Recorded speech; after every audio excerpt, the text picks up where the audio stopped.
Hello and welcome to ARIRANG News. It's Monday, November 10th here in Korea. Live from Seoul, I'm Laah Hyun-kyung.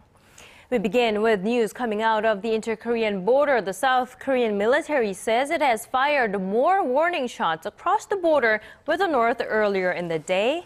An official at Seoul's Joint Chiefs of Staff says around 10 North Korean soldiers approached the military demarcation line near Paju, north of Seoul, this morning. Now, 20 warning shots were fired following verbal warnings not to come any closer. The official added that the North's military did not shoot back and retreated early this afternoon. Last month, the two Koreas exchanged fire on two separate occasions across their shared border. In other news, the leaders of Korea and China meeting on the sidelines of the APEC summit in Beijing Monday agreed that they should consider a tripartite foreign ministers meeting with Japan before the year's end, touting President Park Geun-hye's initiatives to restore peace in Northeast Asia. President Xi Jinping pledged Beijing's active support. Now, this comes as President Xi is reported to have met Japanese Prime Minister Shinzo Abe on the same day amid historical and territorial differences that have caused tensions in the region. About North Korea, Beijing said it clearly opposes Pyongyang's nuclear development program and that it abides by the UN Security Council's resolutions against it. And another major news coming out of the Korea-China summit was that the two countries have wrapped up negotiations for their bilateral free trade deal. With President Park Geun-hye and Chinese leader Xi Jinping in attendance, the two countries signed off on the agreed minutes. There are some legal fine-tuning left, but Seoul and Beijing hope the deal goes into effect sometime in the middle of next year. Choi Yu-sun has this report. Korea and China began talks on a bilateral free trade agreement back in May of 2012. After a tug-of-war that lasted 30 months and strong opposition from Korea's farming community, the two countries' leaders, meeting on the sidelines of the APEC summit in Beijing, declared the conclusion of their FTA talks on Monday. Seoul and Beijing have announced they will remove tariffs on more than 90% of their previously agreed products over the next 20 years. And rice, a super-sensitive product for Korean farmers, has been excluded altogether. We have agreed to completely exclude rice from the Korea-China FTA, and it will not be subject to the deal in any way. Also, the liberalization of agricultural products is at Korea's lowest, 70% in terms of products and 40% in terms of the import price. More than 600 agricultural and livestock products have also been exempt from tariff concessions. China's stringent customs clearance has been eased for Korean firms, and a great deal of the Chinese service sector will be opened up to Korean investors. Korea's presidential office says Korean businesses will benefit from the largest ever tariff reduction from the current $5.4 billion they pay each year. We expect to accelerate entry into China's consumer goods and domestic markets. Instead of Korean conglomerates, who have already globalized, we helped open the Chinese market for Korea's small and mid-sized businesses and the agro-fisheries industries. With the latest FTA, Korea has secured free trade with pretty much all of the world's major economies, namely the US, the EU, ASEAN, and China, further bolstering its global trade network. Choi Yu-sun, ARIRANG News, Beijing. And this latest free trade pact is expected to give the Korean economy a very strong boost, with the agreement providing greater access to the world's second-largest economy. Song Ji-sun delves deeper into the details of this historic bilateral trade pact between Seoul and Beijing. The government is trying to ease concerns stemming from implementation of free trade deal with China. In his briefing after the announcement of the pact, Seoul's Trade Ministry explained that protecting the agricultural sector was and continues to be their first priority, not seeking advantages on items like steel and petrochemicals, which are already in vast supply in China, or on products like LCD or automobile, which are already customized for local production. Including rice, the two sides excluded over 600 major agriculture, livestock, and fisheries products, ranging from flour and sugar to fruits and vegetables like apples and cabbages, and major meat products like pork and beef. As one of the most sensitive items in free trade deal in Korea, rice was excluded in FTA signed with the United States and the European Union as well. With the latest free trade deal, Korea's FTA economic territory, adding up the GDPs of free trade partner countries, rose to 73% of the global economy. That ranked third in the world after Chile and Peru, whose free trade deals account for 85% and 78% of the world economy, respectively. China is Korea's biggest trading partner, accounting for 1/5 of total trade volume, and research institutes suggest Korea's GDP would expand by 1 to 2% by 2020 after the free trade deal goes into effect.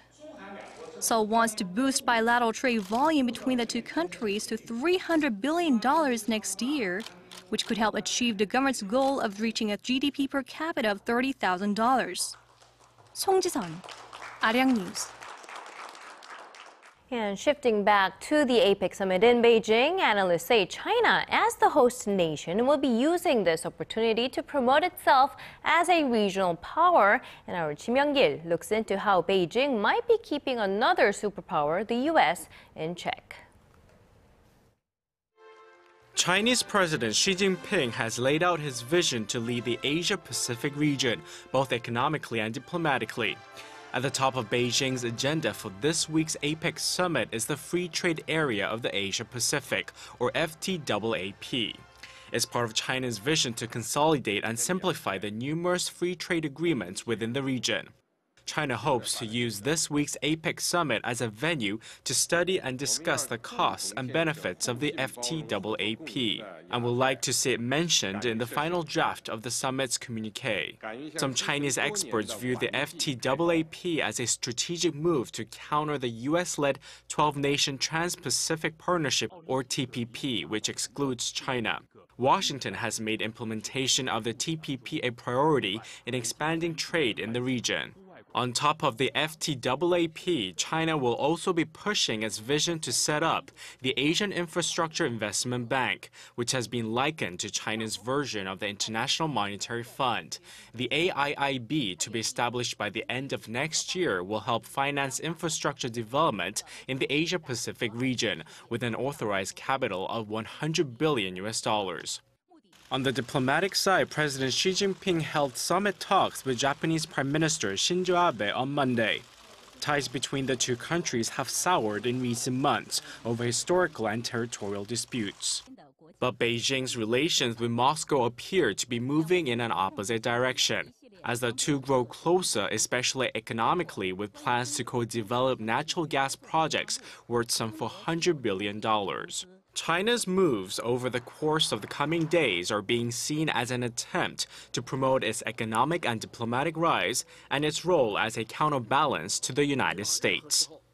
Kim Young-gil, ARIRANG News. Bringing you the fresh updates from stories breaking in Korea and abroad. We give you a bigger and better picture of the world. Join Laah Hyun-kyung live from Seoul. Every weekday, only on ARIRANG.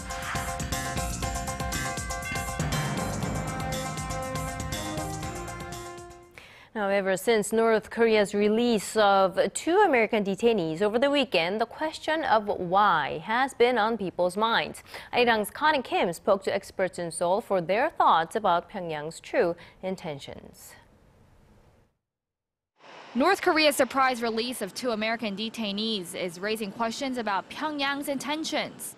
Some experts believe North Korean leader Kim Jong-un made the move over concerns he and others in his regime will be referred to The Hague for human rights violations. North Korea is obviously pretty worried about the United Nations referring it to the International Criminal Court. You know, that would be a big loss of faith for the regime in front of its citizens. Analysts say Pyongyang's move is also an attempt to make Beijing nervous. Under Kim Jong-un's rule, China-North Korea relations have been frosty. If Pyongyang and Washington start talking, it will pressure Beijing to hold high-level talks with North Korea. Although China remains North Korea's strongest ally, Bilateral relations have turned cold under the Xi Jinping administration, due in part to the North's nuclear threat. But despite U.S. intelligence chief James Clapper's visit to the North, Washington has made clear that it will not hold talks with Pyongyang unless it first shows sincerity about halting its nuclear program. And then there is a question about what Clapper's trip means for North-South relations. When the relationship with the United States gets better, the relationship with South Korea gets worse, and vice versa. It's all part of Pyongyang's strategy to divide and conquer, so to speak. While experts say North Korea's release of its 2 detainees will have a positive impact on relations with Washington, they don't think it'll mean the same for ties with Seoul. Connie Kim, ARIRANG News. Now, this past Sunday marked the 25th anniversary of the fall of the Berlin Wall and the end of the Cold War. Now, German Chancellor Angela Merkel says the fall showed the world that dreams can come true, but a former leader of the Soviet Union has warned against another Cold War. Son Jung-in reports. A light installation was set to commemorate the 25th anniversary of the fall of the Berlin Wall on Sunday. 8,000 illuminated balloons containing personal messages were released along a 15-kilometer stretch of the former border to signify the dissolution of not only the wall, but of the symbolic division between East and West. German Chancellor Angela Merkel led the celebrations attended by tens of thousands of people and honored those who helped bring down the wall, describing its fall as an example of the human desire for freedom. However, the day also served as a reminder that the scars of history remain in the people's hearts. Speaking at a separate event in Berlin, former leader of the Soviet Union, Mikhail Gorbachev, who is credited for his role in reuniting Berlin in 1989, warned that tensions between the U.S. and Russia over Ukraine could plunge the world into a new Cold War. The world is on the brink of a new Cold War. Some say that it has already begun. And yet, while the situation is dramatic, we do not see the main international body, the UN Security Council, playing any role or taking any concrete action. Renewed clashes between government forces and Russian-backed separatists in eastern Ukraine over the weekend are raising concerns that tensions between the West and Russia will escalate even further. Son Jung-in, ARIRANG News. And in other international news, U.S. President Barack Obama is shifting to what he calls a new phase in the battle against the Islamic State militants. The number of American military advisors dispatched to Iraq will be doubled as the fight transitions to one that is more offensive than defensive in nature. Connie Lee has the details. U.S. President Barack Obama is calling it a new phase in the fight against Islamic State. In an interview with CBS News, the president said the decision to send 1,500 more U.S. troops into Iraq, or nearly double the current number, shows the U.S. is in a position to start going on some offense, rather than just trying to halt the momentum of the Islamic State, or IS. President Obama reiterated that the troops will not be engaged in combat operations, but provide additional training for Iraqi soldiers and militia fighters on the ground. It may be helping. Recent video from Iraq's defense ministry shows its army recapturing 3 villages from IS militants west of Baghdad. Troops of the 17th Infantry Division, 60th Brigade, backed by air support from Army Aviation, destroyed hideouts of Daesh in Al Refuge area. You have seen the bodies, and victory was achieved. Meanwhile, U.S. officials have not yet confirmed reports that the leader of IS, Abu Bakr Baghdadi, was injured during an airstrike on Friday that hit a gathering of militant leaders in the northern Iraqi town of Mosul. With IS militants already having seized large areas in Iraq and Syria, President Obama is asking Congress for $5.6 billion for operations to stop their progress. Connie Lee, ARIRANG News.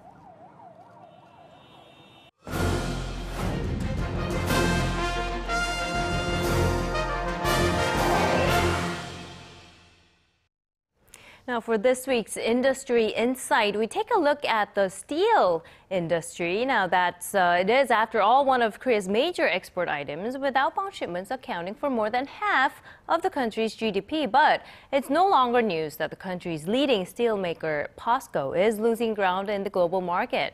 Our Hwang Ji-hye tells us how POSCO is weathering the storm. In the late 90s, POSCO was the #1 company in the global steel market in terms of productivity. But that was a long time ago. Today, it's the world's 6th largest steel maker, with Chinese mills quickly making up ground, or in some cases, even moving past POSCO. Is it a sign of things to come? Take a look. China's steel exports are as strong now as they've ever been, hitting a record high in September. This has a lot to do with Chinese steelmakers looking to the global market with a slowdown in the domestic economy, but their low prices are also enticing global clients. This is bad news for Korea's largest steelmaker, POSCO. Chinese competitors are starting to export to markets that POSCO does, which means more competition and slumping steel prices. Given the market conditions, then, it should come as no surprise that POSCO's sales and profits have been on the slide for the past 3 years. Adapting to the new landscape, POSCO, which has nearly 50 affiliates, is offloading its non-steel units like department stores.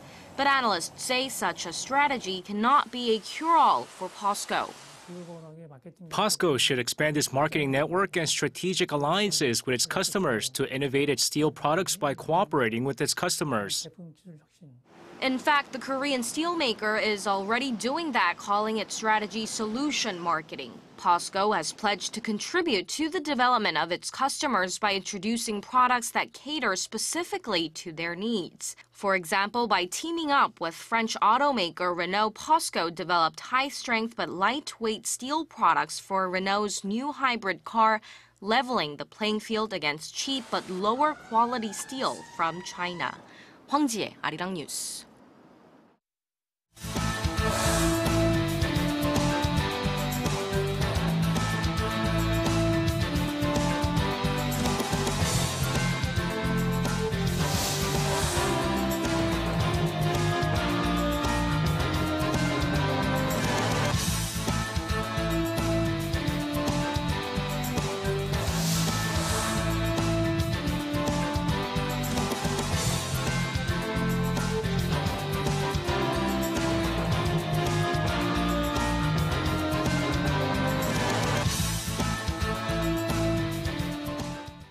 The Korea Exchange says the benchmark KOSPI has performed worse this year than any of the other 15 major markets around the world. Korea's main bourse is down 3.5% compared to the beginning of the year. Now, that's the lowest level among bourses that each account for more than 1% of the world's market cap. The only other stock markets with the negative growth were Germany's DAX, Britain's FTSE 100, and France's CAC 40, all in the -2% range. India's Sensex soared 32%, followed by the Shanghai Composite Index and the S&P 500.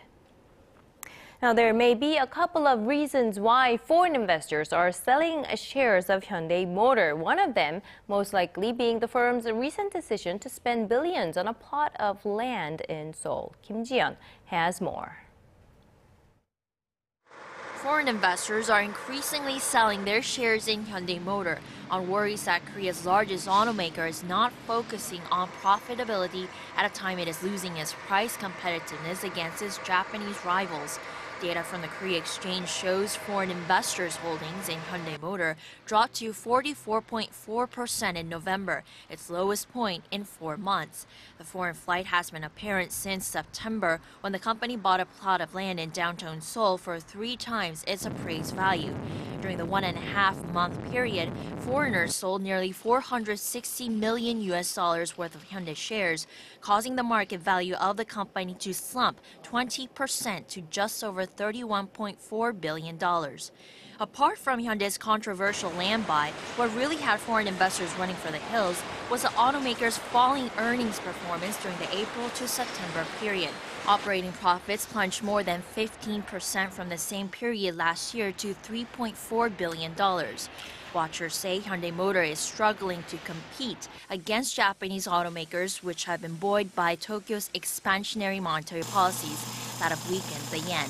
The Japanese currency dropped by more than 5% against the greenback since the Bank of Japan announced an additional monetary easing policy at the end of October.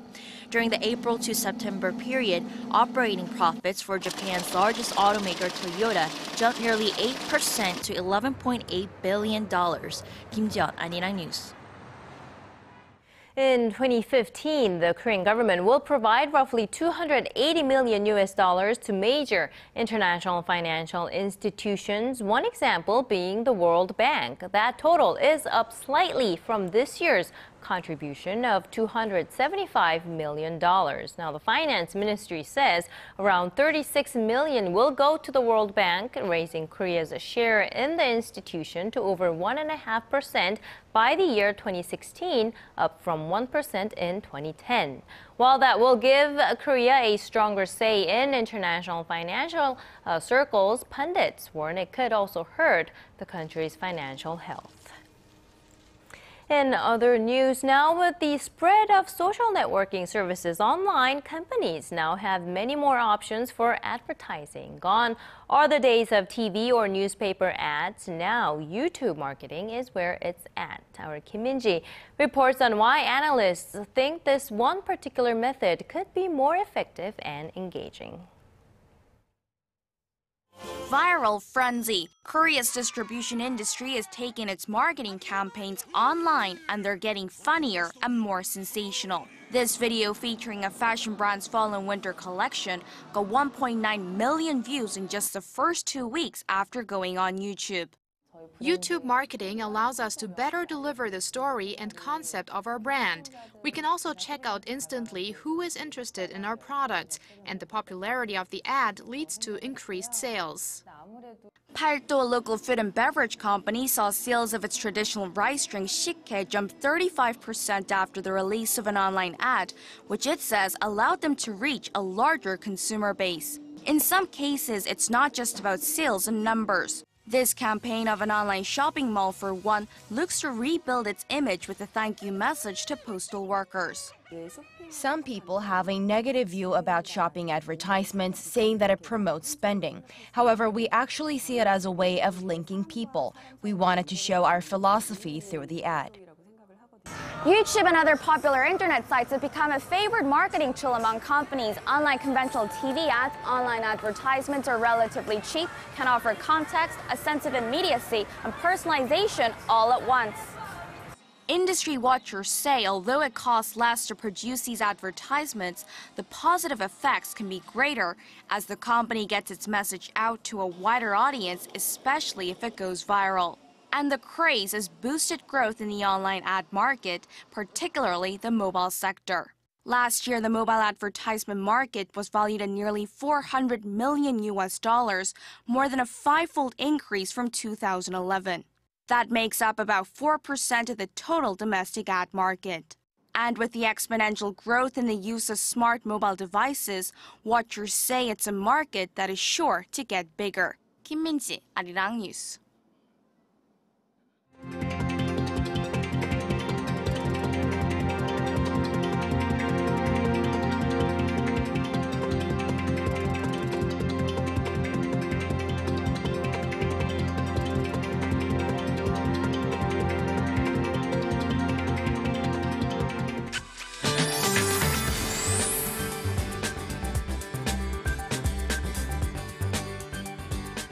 Happy Monday, everyone. I'm Kim Bo-kyung with your latest weather forecast. So some regions woke up to cold wave advisories this morning. However, temperatures have risen back up to the mid to high teens, similar to yesterday. And at the moment, we are under bright and clear skies nationwide due to a high pressure front from China, and conditions should continue to remain brisk and chilly throughout the day, with numbers dropping to the single digits as the night progresses, so make sure to dress warmly. Otherwise, there is a possibility of showers less than 5 millimeters for parts of Gyeonggi-do province tomorrow. Looking ahead, rain is once again forecast on Wednesday, leading to a drop in numbers on Thursday, which is college entrance exam day here in Korea. Otherwise, bright and cool autumn weather is in store throughout the week. Here are the readings for today. Seoul tops out at 16, Daegu 18, Gwangju 17, Busan hits 19. On to other regions. Jeju reaches 16, Daejeon 17, Dokdo 14, Myeongkang peaks at 6. Those are the updates we're following at this hour. I'll be back with more after 6. See you then. And that's all we have for you at this hour. Our next newscast coming up at 6 p.m. Korea time. I'll see you then.